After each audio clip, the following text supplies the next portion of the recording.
When the attack happened in Libya and Gaddafi was being taken down, a number of African presidents said, wait, hold.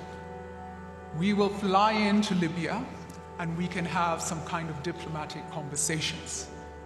The feedback from external actors to them was, if you fly into Libyan airspace, we cannot guarantee your security. I want you to think about that for a minute, that heads of state of the African continent were told this on our continent. And ladies and gentlemen, what is Libya today? What is Libya today? And it happened on our watch. It happened on our watch. Ladies and gentlemen, Rwanda 1994. Dilly-dallying over the word genocide at the United Nations Security Council saw 1 million people dead in how many days? And who solved the problem? We had to solve the problem. His Excellency and a small force came back in and had to build this country from scratch, ladies and gentlemen. And today we still get lectures and hear lectures about human rights. And there's something wrong. I want to talk about South Africa today. In South Africa today, we are hearing narratives being built around white genocide in South Africa. You are security actors, you understand the import of these narratives and why are they being placed in the international scene? Why is this happening? What could it open up? Gaza today, ladies and gentlemen, where we've seen the brutalization and the massacre of tens of thousands of children. The multilateral systems, I'm going to come to each of you and ask, are they working? Can they hold? And if they cannot hold, and Africa has never been given an adequate seat at the table. Martin, you can talk about that. Perhaps I'm wrong. You can correct me. But where does Africa stand? 54 nations? A strong continent, resource-rich, fastest-growing continent in the world. Where do we deserve to sit? As an African, in response to your Libya comments, I just have a few questions. They don't need to be answered, but they need to be asked. Who will write the history? Who will write the history of what happened in Libya? Africa must. Africa must write its own history. Maybe others will do the same, but already you are hearing from His Excellency Musa Faki what they saw. What was the role of Africa and African leaders, and why could international actors not give them the respect of sitting at the table with African leaders? That was the least that could have been done.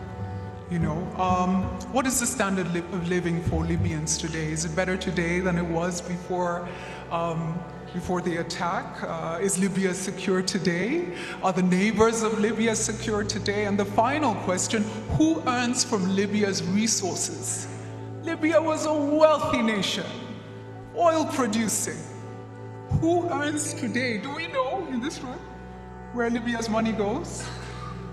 Africa.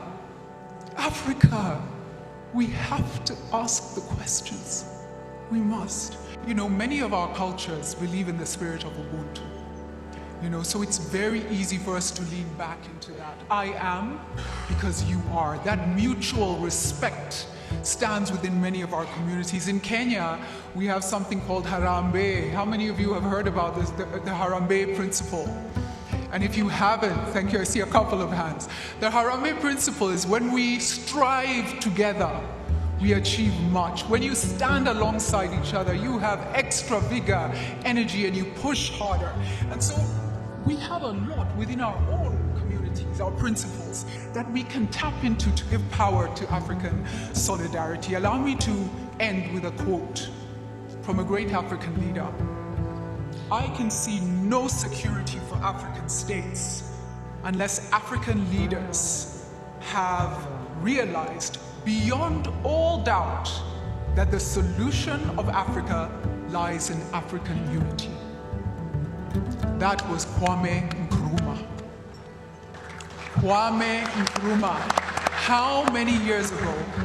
And so as I look at this room and the power in this room, And many who are watching on screens in different parts of the continent and the world, as Africans, what are you going to do about this? Thank you so much. That lady you have seen there, her name is Julie Gishuru. She's Kenyan. For most of the Kenyan people or people of Kenya, we grew up watching her reading the news, and she's brilliant. She started her own institute of African leadership. That's why you're seeing her. I think she was voted one of the most influential women in Africa. That is Julie Gishuru, our one and only. And she asks very important questions. Who benefits from what happened to Libya today? Because in the times of Muammar Gaddafi, Libya was rich. Actually, the dollar was par or lower than the Libya dinar. Nowadays, it's all war, factions divided between, the West and Russia. Then you don't even understand. One of the richest countries in Africa is now one of the poorest. And all because Gaddafi wanted to unite Africa. Either way, we need to rise up. And like she said, we have to be the ones to write our history. Let us know what you think in the comment section.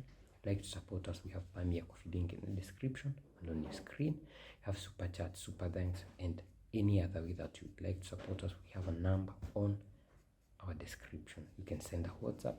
We'll see you in the next one. Bye.